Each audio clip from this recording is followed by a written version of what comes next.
আসসালামু আলাইকুম। আজকে আলোচনা করব সিপিজি সিবিএল 2025-এর অ্যাসিস্ট্যান্ট ইঞ্জিনিয়ারিং এর এই কোশ্চেনটা নিয়ে। তো দেখেন, এটা আমাদের একটা এসি ডিস্ট্রিবিউশন সিস্টেম দেখানো আছে। তো এই সি হচ্ছে আমাদের একদম ফার এন্ড বা লোড সাইড এন্ড, যেটা আমরা বলি না কেন। তো আমাদের কোশ্চেনে বলতেছে এই যে আমাদের বি, যে টার্মিনালটা বি পয়েন্ট আছে, সেখানে একটা লোড 5 অ্যাম্পিয়ার কারেন্ট নিচ্ছে। কত পাওয়ার ফ্যাক্টরে? 0.8 পাওয়ার ফ্যাক্টর ল্যাগিং। আর সি পয়েন্টে একটা ইন্ডাকশন মোটর আছে, যার আউটপুট পাওয়ার হচ্ছে এত, আর এফিসিয়েন্সি হচ্ছে এত, পাওয়ার ফ্যাক্টর হচ্ছে এত ল্যাগিং। সি পয়েন্টে 400 ভোল্টেজ আছে, মেনটেন করা লাগবে, অর্থাৎ এখানে একটা 400 ভোল্টেজ মেনটেন করতে হবে যেভাবেই হোক। আর লাইন ইম্পিডেন্স দিয়ে দিছে এরকম এত ohm per phase per kilometre. আর এই যে দূরত্ব দেওয়া আছে, আমাদেরকে বলতেছে আই এ বি নির্ণয় করো। দেখেন এখানে মেইনলি আমাদের যে জিনিসটা মনে রাখতে হবে বা ভুল হওয়ার আসলে চান্স থাকে, সেটা হচ্ছে এই যে কারেন্টের যে পাওয়ার ফ্যাক্টর গুলো দেওয়া আছে, এটা নর্মালি দিছে নাকি স্পেসিফিক কোনো কিছু বলে দিছে। যেরকম নর্মালি আমি বলি ডিস্ট্রিবিউশন সিস্টেমের ক্ষেত্রে, যদি নর্মালি কোনো কিছু না বলে জাস্ট পাওয়ার ফ্যাক্টর ল্যাগিং বলা থাকে, তাহলে অলওয়েজ আমরা প্রচলিত যেসব বই পড়ে থাকি, তারা অলওয়েজ কি করে, একদম এন্ড যেই পয়েন্ট আছে তার রেসপেক্টে পাওয়ার ফ্যাক্টর গুলো হিসাব কিতাব করে থাকে। যেমন এই যে এই সি পয়েন্টের ভোল্টেজকে যদি আমরা 0 ডিগ্রি ধরি, তাহলে এইখানকার কারেন্ট এই 0 ডিগ্রি থেকে নির্ণয় করতে হবে। আবার এই বি পয়েন্টের যে কারেন্ট, নর্মালি সেটা বি পয়েন্টের ভোল্টেজ থেকে হিসাব করতে হয়, কিন্তু বললাম ডিস্ট্রিবিউশনের ক্ষেত্রে যদি কিছু না বলে সব এইখান থেকে হিসাব করে। তার মানে এখানকার যে 0.8 পাওয়ার ফ্যাক্টর ল্যাগিং, এইটাও হিসাব করবে এই ভোল্টেজের অ্যাঙ্গেল থেকে। কিন্তু যদি প্রশ্নে এরকম বলা থাকে যে 0.8 power factor lagging with respect two অথবা রেফারেন্স টু ভিবি বা বি ভোল্টেজ অথবা বি পয়েন্ট, তখন কিন্তু কি করা লাগতো, তখন এই বি পয়েন্টের ভোল্টেজ বের করা লাগতো, সেই ভোল্টেজের অ্যাঙ্গেল থেকে পাওয়ার ফ্যাক্টর অ্যাঙ্গেল বিয়োগ করে বি এর কারেন্ট বের করা লাগতো। সেটা কিন্তু একটু ঝামেলা হতো, যেহেতু এখানে সেটা বলে নাই, আমরা সেটা করব না। এটা কিন্তু দুই সিস্টেমে বললাম, যে এক, যদি কিছু না বলে তাহলে আমরা এন্ড যে পয়েন্ট আছে তার রেসপেক্টে সব ক্যালকুলেশন করব, অ্যাঙ্গেল ট্যাঙ্গেল ওইখানকার হিসাবে করব। আর যদি নিজের ভোল্টেজের কথা বলে দেয়, এটা প্রশ্নে অনেক সময় বলা থাকে, আহ, যারা দেখতে চাচ্ছেন তারা ভিকে মেহতার এসি ডিস্ট্রিবিউশনের কোশ্চেন গুলা দেখলেই বুঝতে পারবেন, এখানে আসলে স্পেসিফিক লেখা থাকে যে এই বি তে 5 ampere current at a power factor of এত ল্যাগিং উইথ রেফারেন্স অথবা with respect to B point voltage বা সামথিং এরকম কিছু একটা লেখা থাকবে। যেহেতু নাই, আমরা সব এইটার রেসপেক্টে ক্যালকুলেশন করব। তাহলে যদি ওর রেসপেক্টেই ক্যালকুলেশন হয়, এইটার রেসপেক্টে যদি বলি যে এই পাওয়ার ফ্যাক্টরটা এর রেসপেক্টে, ফলে আমরা আই বি কে এইভাবে লিখতে পারি। আই বি মানে হচ্ছে 5, এই যে এটার রেসপেক্টে, তাহলে এর অ্যাঙ্গেল থেকে বিয়োগ করব। আর যদি নিজের রেসপেক্টে হতো, তাহলে এর ভোল্টেজ অ্যাঙ্গেল থেকে। এখন প্রশ্ন হচ্ছে এর ভোল্টেজ অ্যাঙ্গেল কিভাবে বের করতাম? এইখানকার ভোল্টেজ এর সাথে এই ড্রপটা যোগ করলে এটার ভোল্টেজ পেতাম, আর এটার ভোল্টেজ পাওয়া মানে ওর সাথে অ্যাঙ্গেলও পেতাম। সেই অ্যাঙ্গেল থেকে কিন্তু বিয়োগ করে বের করা লাগতো, যেটা অবশ্যই একটু ঝামেলা হতো। যাক, আমি যেহেতু এখান থেকে ধরতেছি, তাহলে এটা হবে হচ্ছে 0 মাইনাস এই যে 0.8 পাওয়ার ফ্যাক্টর ল্যাগিং মানে cos inverse 0.8 ampere. I beta আমরা পেয়ে গেলাম। যেহেতু এখানে আমাদের অ্যারো দেওয়া আছে, অ্যারো দিয়ে দিতে পারেন। আইসিটা বের করব তার আগে দেখেন এখানে বলতেছে একটা ইন্ডাকশন মোটরের আউটপুট পাওয়ার।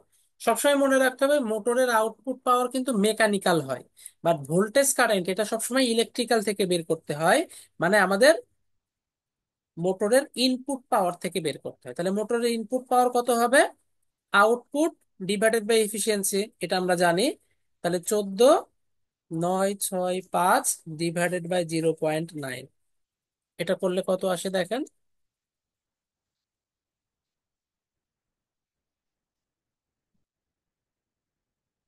তাহলে এটা আসতেছে হচ্ছে 16,627.77।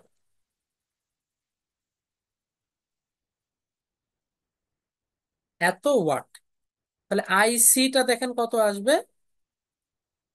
আইসি সমান পি, অর্থাৎ 16,627.77, যেহেতু থ্রি ফেজ, তাহলে √3 এই যে একদম এন্ডে কত ভোল্টেজ মেনটেন করতেছে, 400 ভোল্টেজ,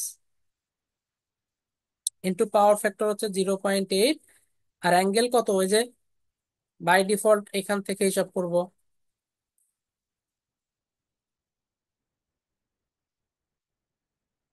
তাহলে এটা ক্যালকুলেশন করলে কত আসে দেখেন। তাহলে অ্যান্সার /√3 × 400 × 0.8, আর এটা তো আমরা জানি, এটা আর লিখতেছি না। এটা দেখেন 30 দশমিক সামথিং, মানে আমরা 30 লিখে দিতে পারি। তাহলে 30, আর এটা করলে তো আমরা জানি 36.87 এত আসে, এত অ্যাম্পিয়ার। এবং আমরা এখান থেকে দেখতে পাচ্ছি আইবি সমান কত। আইবি মানে হচ্ছে এখানে যদি কেসিএল করি, এই কারেন্ট আর এই কারেন্টের যোগফল, এটাই তো আই আই এবি আর কি। আই এবি সমান তাহলে লেখা যায়